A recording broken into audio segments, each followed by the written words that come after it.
Hello again and welcome to another video of railroading GTFO on the Hetrasira Atoll, and we're continuing where we left off here now at the Rail and Train Centre.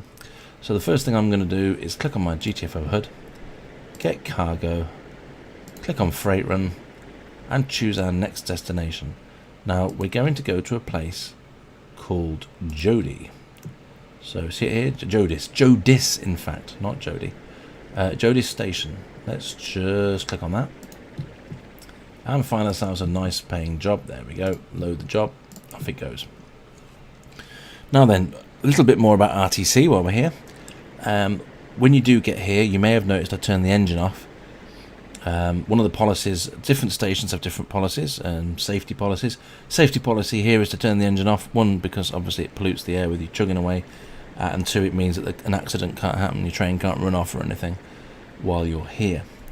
I will start the train up again once we start moving, and it'll be all good. You don't have to stop your train. It's probably a good idea to turn it off though, for a number of reasons. Apart from one, the train could run off. Two, it makes a loud chugging noise. Three, I know it's virtual, but you're polluting with all the diesel smoke. But also, if you're playing the game with one of these, it's actually got a fuel system built into it. So while you're sat there chugging on idle, it's actually burning the fuel, and you're just going to waste fuel that you don't want to waste. So it's probably a good idea to turn the engine off, unless you're not really bothered with fuel. But definitely at this particular station, do turn your engine off once you get here. While we're loading, let's just check out these, you see. Now, Ven has this nice traditional, if you've never seen one of these before, it's what they call a lever frame, which is what the old signal boxes used to use. Sadly, in the UK, we don't have many of these signal boxes left anymore. A number of signal boxes looked very much like the ones you've seen on this video so far, and many of them were levers like this, and they controlled semaphore signals, which are those signals that we see here. In fact, a little bit of train knowledge for those that aren't knowledgeable of the trains. This is a semaphore signal, where it moves up to say the line is clear, and it drops down to a horizontal to say that the red light is on and it's at danger and you're not allowed to go through. We don't really have many of these signals anymore in the UK either. I don't know, some parts of the States may still have them, but if it's anything like over here, technology basically means that a lot of the signalling boxes have been, and sadly, it's sad really, but a lot of the signal boxes have actually been knocked down, destroyed, ripped out, because they've got computer systems now that manage all of the tracks. And we have major stations in major parts of the country, so Manchester would be a major part, Leeds would be another major part, York I think actually looks after Leeds, and they have massive signalling systems in there that now manage it from a control centre with lots of people manning lots of screens. So it's a shame, but it's nice in Second Life to see that the traditional systems are still here, and if you like, keeping it alive, including the steam trains and everything. So start your engine back up. Now we've got a load, and we'll honk 2 times. And off we go. Now this is a good example to show you of using the switches, because not all spurs out of stations point you in the direction that you actually want to travel, and this is how we deal with that. So first of all, as I mentioned in the previous video, these switches have got a timer on them. I don't know what it is, I think it's 10 seconds, but with lag and everything else, try and click it like I just did there. Just clicked on the signal, click it as soon as you get close to it, and then try and get across it quickly. Once you're across it, it's absolutely fine, but it's important you get across it, because if you don't, you'll get stuck on it. And this particular train, I'm not sure if I can remember if I've mentioned it or not, but this train's quite special. One of the reasons I like this train is it uses link sets for its carriages.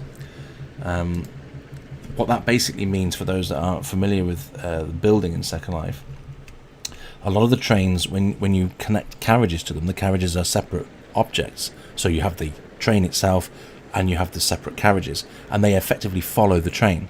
The problem with that is if you cross a sim or anything and they get stuck, they literally get lost. I mean, you'll go across the sim and then all your carriages will be stuck on the other end and they'll never come back to you. So what's good about this train is these are attached always. No matter what happens when I cross a sim, they're always attached. So that's something to bear in mind as well. What can happen there is if the switch changes on you on the other type of carriages, your train and perhaps the first carriage will go the right way, and then the rest of your carriages will end up going down the wrong way, and you end up with the train splitting in half. So it's important that you're aware of that. If you do buy other trains which use the traditional method of resing, you res your carriages out and they follow you, just be careful, be really careful with the switches, because they will, if they change on you, send your cargo the wrong way, which would be unfortunate. Now, as we come along here, we've got a nice hub here, and there's a newish place up there on the right with the big crane. Here we have a new place to it. I think it's a breedable's place here on the left there. You'll notice the splits in the track here. There's quite a few of these that have been added, overtaking lanes. So if you do see somebody on your minimap coming the other way, you could shoot down the other one so that you don't crash into them. But it's also another, in this particular case, a bit of a different route. So worth checking it out. This here is Foxglove Station. This one's been around for a long time, this day. These are stations which are Linden Lab stations, if you like. That's what I'm going to call them anyway. They're stations that have always been here, that were put in as part of the railways being put in. A lot of the stations that we've been to, or that we've visited, are personally owned stations. So RTC is owned by Venn. The station we're going to, Bedstraw, that we went to, that we started at, that's owned by Claire. The one we're going to now is owned by Bibby. So a number of the stations are either owned by people independently, who've opened their own GTFO hub. Many of the, well, in fact, all the GTFO hubs are independently owned by people who play the game just like we do, and they wanted to provide a hub, so they bought land next to the train station, and they're kind enough to provide a hub. Something I do want to make clear is that hubs are provided by people out of their own pocket. They don't, it's, the game doesn't provide hubs, and Linden Labs don't provide hubs. It's not something that it is part of Second Life. GTFO is a separate game, and just community members and enthusiasts of the game build these hubs. So if you do have some money in your pocket and you do see that they've got a donation board there, it's nice to spare. I mean, I always try to tip them all as I go there, because they're providing these, and if they didn't provide them, then you wouldn't have the hubs and you wouldn't be able to play the game in the way that we do. So, just bear in mind when you're travelling about, to say thank you to these people for being kind enough to pay the tier and provide these stations. And if you can help them with the tier by renting at their places or just giving them a quick tip, it's a very nice gesture to do, and helps to continue the game and keep the game going and keep these hubs in place. And obviously I'd like to encourage it. I think it's a good thing, and hopefully you'll agree with me that it's a good thing. As you can see here, there's some beautiful lands on the right hand side, and again here on the left we've got a new hub. Now, I'm not sure what this is. I'm going to be honest, as I've said to you before, things change all the time. This is new for me. I think someone's building a new hub. I don't know if it's been officiated yet. Let's see if it shows up when we go into it. But this looks like it's going to become a proper GTFO hub. It looks like it may even have an airstrip there, but it certainly has rails here. So let's have a look. Okay, it hasn't come up as an actual hub just yet, but I'm going to say, looking at it, that they keep watching this video. Obviously now it's not, but by the time you watch this video, this may well be a hub, and we'll know what it's called. It hasn't got a name at the minute, so it hasn't been added to the system yet, but there's another new station you see that's popped up. We've got new stations popping up all the time. And again, I'd like to say thanks to all those people that take the time to build these places, and obviously to continue to encourage the GTFO game and those of us that play it. And thank you for providing us with places where we can go. And thank you for sharing the nice builds with us. That's one of the wonderful things about Second Life. People are able to show us their creations, and that in itself is quite a privilege. So as we come around here, we've got another station on the left, and again, lots of these stations are new, and by new I mean they've appeared since GTFO came along. A lot of these have appeared. This one I think may have been here before, but I'm not absolutely certain. Definitely the one on the left, I feel like it's new, but I don't know. It could just be a new build, maybe. It's an old station, I think, but possibly a new build of the old station, if that makes sense. Now, as we go down here, I know there's a new one down here, actually. Let's just increase my speed a little bit. Watch what speed you do go over these signals at. If you go over them too fast, you'll get them before the switch has actually changed, and things could get messy and you could derail.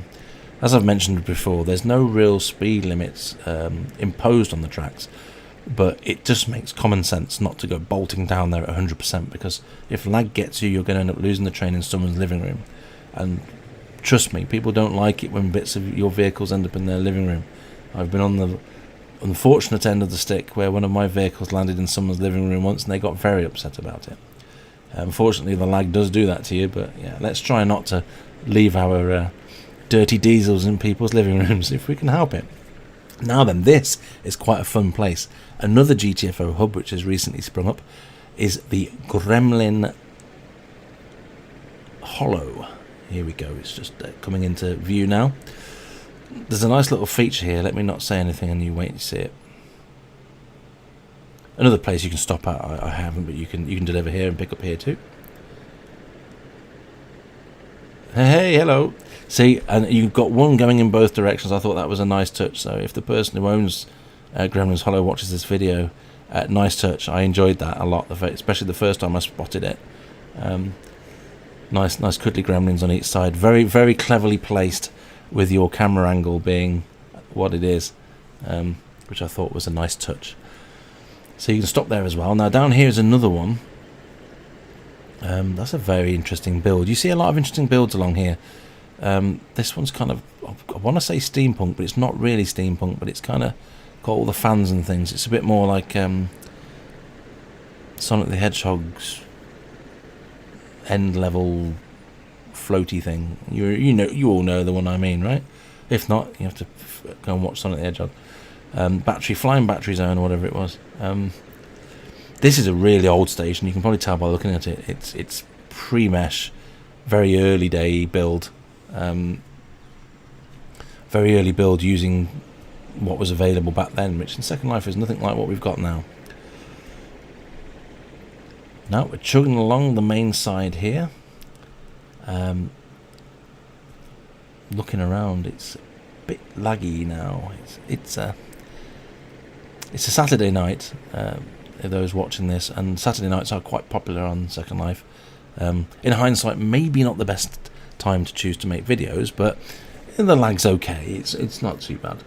But I will say that when you're watching these videos, the lag that you're seeing, or the frames per second chugging that you're seeing, isn't a true reflection of how this normally is. Again, my machine's quite elderly and running streaming, well, high definition streaming recording, and doing this with you in the mainland with 256 draw distance challenges the system a little bit. I wanted you to be able to see something, because I thought the video would be a little boring if you couldn't see anything. But yeah, when you come to try it yourself, you'll find it's a lot smoother running. You can usually run with 256 comfortably, but of course if your system can't cope, just turn it down. You don't have to have it turned up. As long as you can see, I mean, generally speaking, if you can see the sim in front of you, that's enough. It's not essential that you see who's coming down the track. I just personally prefer to know what's coming, so I can prepare myself for it, and just politely horn them or say hi to them or follow behind them or whatever. This station here on the right, old station, that used to be the end of the line. Before they built this, you used to have to get off there, walk a bit and get back on the line because there was no join. Again, a lot of work's happened on the railroads over the years where they've actually joined all the bits together. It kind of got built in chunks, because I think back then the mainland was very much just land and people could build in any sector that they wanted, and I suspect what probably happened, they put the railroad in, but people actually had land that belonged to them and they couldn't evict them, so they had to wait for them to move on before they could actually put track through there. A lot of these developments were part of the Linden Department of Works' build. When I first started in Second Life, I don't know if I said this on the other video or not, but my land didn't have any roads or anything, and they got built after I moved out. So they had to again reclaim land, which if the land was owned by someone, they couldn't reclaim it. Just a bit of history there as to why it was a bit like that. And since then, as land's come up, they were able to improve the railways, giving you all the different bits you need. Now we're coming down here to this tight corner. Honk the horn, because it's a blind spot, just to make sure anyone coming knows that you're coming. Now this happens to be our destination, and it's already been set to the left, so I'm just going to leave it. If it was straight ahead, which it normally is, you'd just go straight through the station and wouldn't stop. So this is Jodis Station, our destination. Belongs to Bibby, who makes trains as well in Second Life, some of which are GTFO compatible, so do check them out. Now, unfortunately, the switch here doesn't work properly, and I think it's awaiting Linden Labs to come and fix it. And as I say, sadly, it doesn't seem to be very high on the priority chain to get these repaired. So I imagine it's been raised, but my understanding is while it's been raised, it might not get fixed anytime soon, which again is disappointing, and I'd like to see that change. But just to show you, you click on it and it flips across like it should, and then it flips back again and doesn't actually work. So in the next video, I'll show you how to deal with broken switches, because you're going to come across them, unfortunately, and how to get out of that sticky situation where right now we can't get out, we're stuck. So thank you for watching, and I'll see you on the next one.